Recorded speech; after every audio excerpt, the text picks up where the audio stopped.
нещо толкова елементарно можеше да бъде постигнато, ако имаше воля от страна на общината.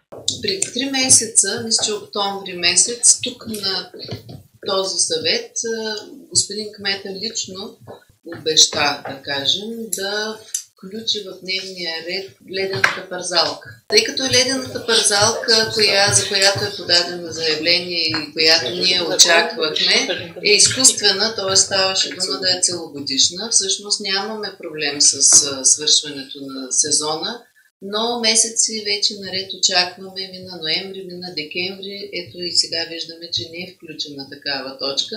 Може ли някой да ни даде обяснение какъв е проблема и защо не се случва това? Ще направим проверка, ще да отговорим. Благодаря. Трябваше да предоставят някакви документи, които се искаха от главния архитект и мисля, че месеца не знам докъде стигне, дали са ги предоставили. Това беше...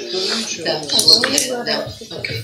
И съм получила отговор писмен, който ми казва, че е разгледано искането на фирма Венети 04 ЕООД за отдаване на място с площ 300 квадратни метра в ОБСУД, комисията към главния архитект.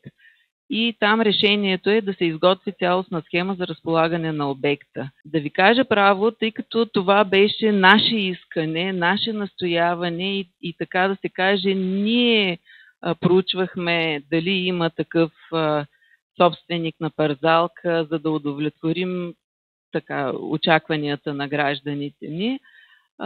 Много ме изненада този отговор, тъй като схемата, която получихме преди това за луна парковете, не беше в никакъв случай по-подробна от тази, която е внесъл този собственик на съоръжение.